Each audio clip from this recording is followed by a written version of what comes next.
business corridor, also the Central Park area history. So if you have some time throughout the convention, take a look around the library, and as you, in the near future, come back and show love to the library.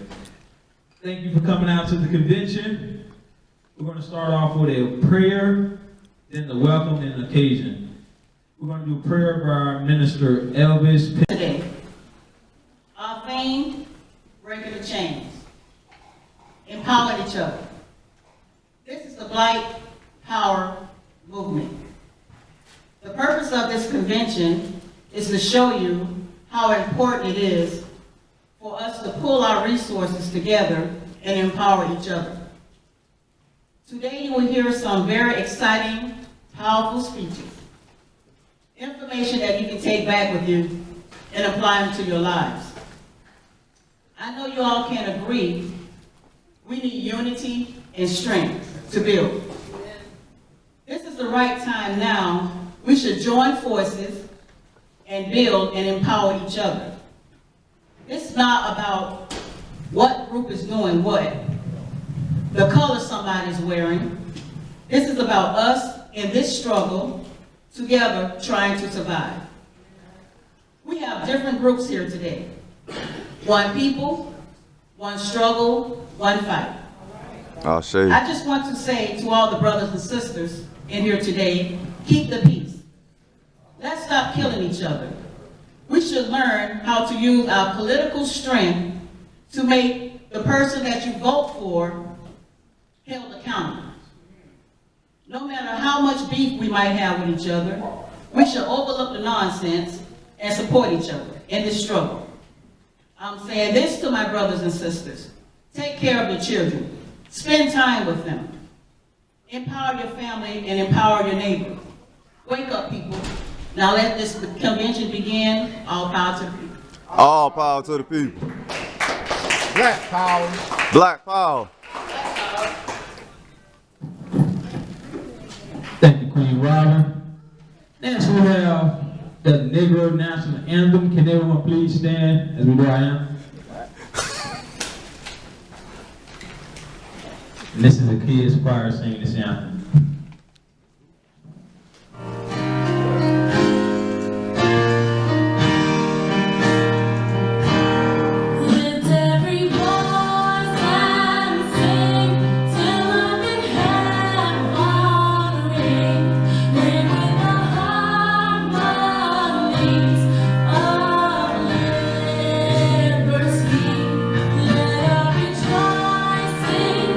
Rise against the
some soldiering and some footwork and on the field and on the flank. We got Nanette coming up to speak. Let's be blessed with some powerful words from our queen.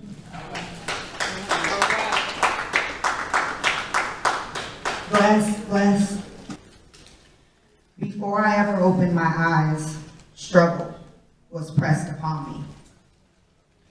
Before I uttered my first words, struggle was pressed upon me. Before I learned how to walk, struggle was pressed upon me. Before I had my first dance with my father, struggle was pressed upon him. There is something so intense about your very existence. I look around the room and my soul is overwhelmed, for the same power that invokes endearment from my heart seems to stir a strange fear in others. In my mother's womb lay a black child. In my mother's womb lay hope, change, revolution. In every generation there is change. My hope is in the liberation of my community and the empowerment of my people so that not one of us can say that we are oppressed. The time is now. Yes. We must build bridges and not walls. Bridges back home, back to our roots. Yeah. We are in living conditions not far off from Jim Crow. Instead of being hung from the tree without a judge or a jury, the police are the judge when they gun our brother kings down with hands up and heads down. Yeah. We can eat at the same restaurant, but we cannot purchase the same homes. That's right. They create loopholes for themselves and roadblocks for us. Even when we accomplish the American standard of success, we find somewhere we have become lost. Losing ourselves pursuing American dreams. All right. For 100 years now, we have been fighting for political rights, equality, justice, and reparations. Your grandparents were pushed down, beaten, mauled, and water hosed for same-race food counters. They did that for us. Now, what will we do for our grandchildren? All right. What does the revolution look like this time around, this generation? Yes. I encourage the elders to take heed to the youth. We have always been the core of the Black Liberation Army. Yes. From 19-year-old Angela Davis to 20-year-old Fred Hampton. Yes. This time around, the revolution is Africa. Yes. Returning the land back to the hands of all the people, those traveled and those stolen away from Africa. Yes. Reestablishing power, restoring true knowledge, and bringing chaos to an end. All this should be in our sights. This is what revolution looks like this generation. Yes. Yes. The work of the movement is constant. What we cannot finish, we must leave behind basic instructions for our children and our grandchildren to assist in the continual liberation of our people. Yes. Give them back Black pride, Black excellence, role models. Set up the system for antithesis. Give them the opportunity to boldly display cultural expression again. Yes. I can remember a time where I didn't appreciate being Black. I wasn't aware my skin was different. I was under the impression that I was just loud, talkative, and too damn mouthy. Packing my bags, walking out of class at the slightest misconduct by a teacher. I got these things from my father. Don't take shit from no one. The government is crooked. Make sure you protect yourself at all times, he would say. Every day our children are subjected to conditions meant to deter them from greatness. When will we have enough? Yes, sir. Yes, sir. No patience, immaturity, and a lack of understanding, yet they face the same demons we do day in and day out. When will we really protect our children? Yes. The time for humbleness has passed. Yes. We must empower ourselves, our children, and our communities with the most upright knowledge so that their voices may be boldened with true wisdom. Rise up. Yes. Humbleness doesn't work when you step foot into this society. You begin to see the monsters aren't the ones hiding in your closet. They're the ones on your television screen. The monster on television now has become the monster in office. So many great black revolutionaries have risked their freedom and their lives willingly in order to protect the liberation of our people. Signing up for revolutionary work is martyrdom. You will be shunned from popular groups of people, turned away from jobs, harassed, followed, threatened, spit on, arrested, brutalized, ran over, and possibly killed. This is the real line of duty. We are the front line. We have promised to protect and serve our communities. We preserve and maintain. I would die for your liberty. That's right. If my soul could set you free, I would do it because you're my family. Family is what keeps us going. I know you will fight for me, and I hope you know that I will fight for you. This generation, this revolution, our liberty looks like this room.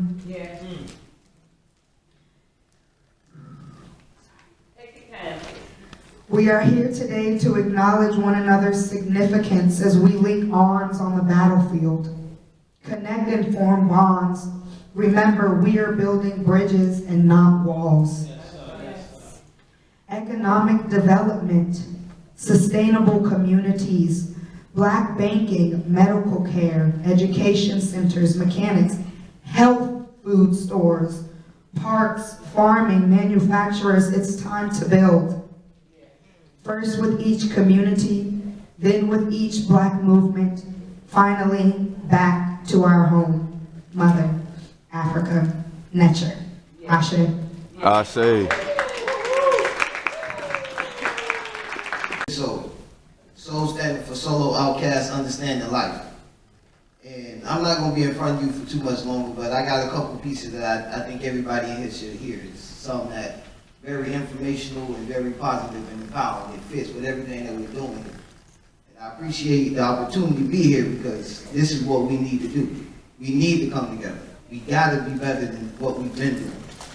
So I'm gonna get into it. First one I got is called To Be Continued, Part 1.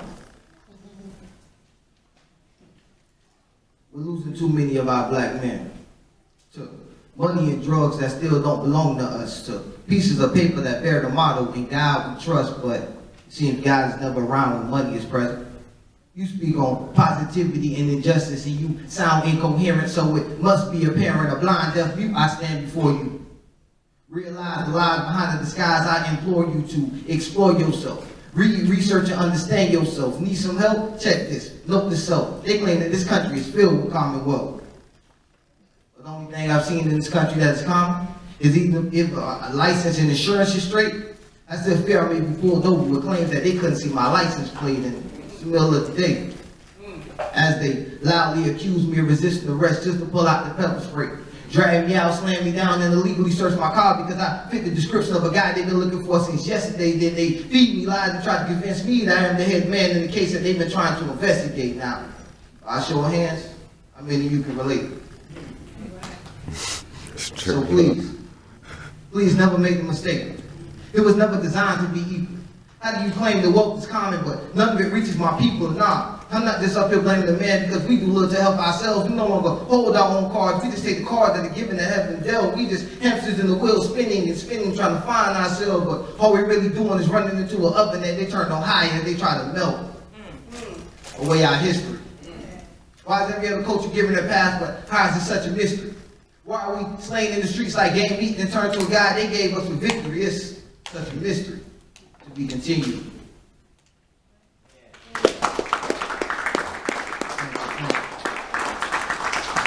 So I thought I put that one together. I felt like I had more to say on that.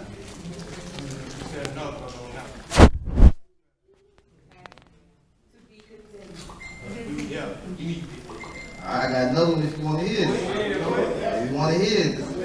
All right then, all right. I'm not as good as you think I am. So please forgive me when I walk off stage and you tell me how much you love my work. I just say, thank you, man. Though it seems impersonal and very cold as if I lack the very soul to do what I do. You must understand that I am only here to tell the world what I've been through, you see. I was born with the gift of God. The ability to use words to manipulate your very emotions. Stand in front of a still pond and speak lips that create waves in a typhoon-like motion, but with great power, there's a great curse.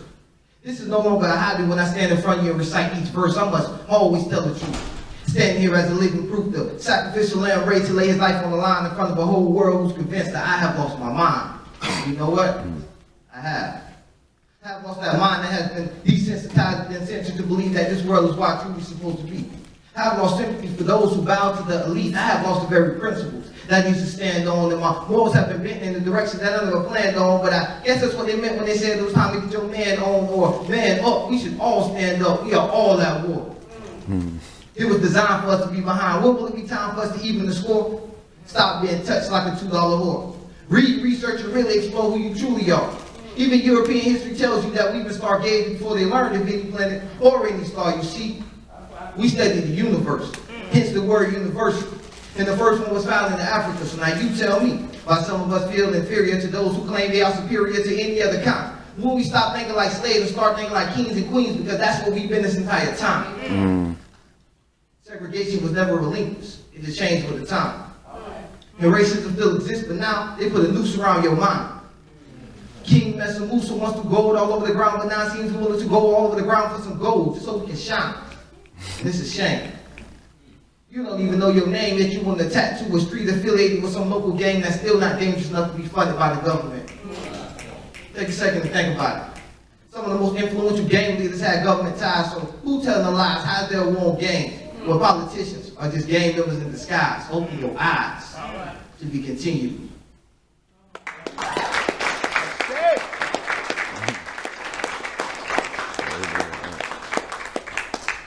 I appreciate that. I got one more that is a little more lighthearted, a little more uplifting and powerful.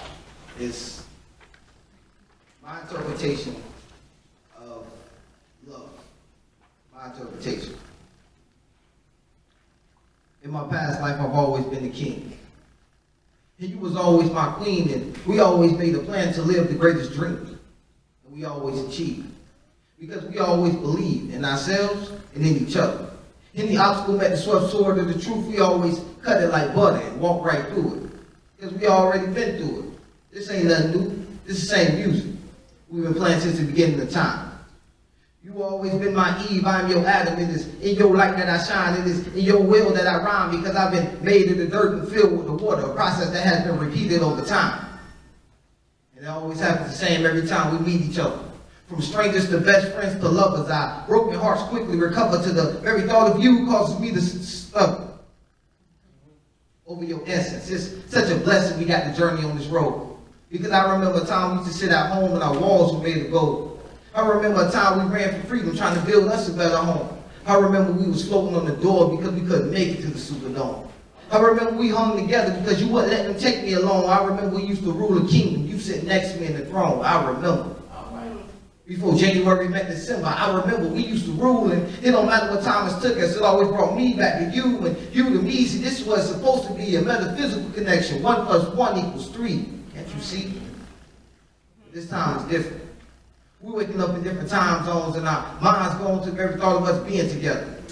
But all I can do is stand up here and give you reasons why there will be no other woman better. And it's a shame. I still have pictures in my phone. Once was. I still have pictures in my phone that I can't get rid of because I still have memories of who we used to be. Had to start sleeping on both sides of the bed so the bed don't feel so empty, but I got to continue to pursue my dreams because I know you right here with me. You my Mother Earth, I'm made of you. I'm just waiting for you to come get me. So the time that once was can begin again. I'm just standing up here waiting for our time to begin again. Though I can admit that I'm not fully ready yet. Being with me is such a heavy burden to carry to the very thought that we've done this before. I know it sometimes seems scary. I understand. I want to take your hand and lead you to the promised land, where I drink your milk and honey and leave you sunny side up from Monday through Sunday. I mean, honestly, I just pray I'm in the right place by the time I get the degree. I just pray I'm half the man I once was when we first fell in love. I finally get to meet him.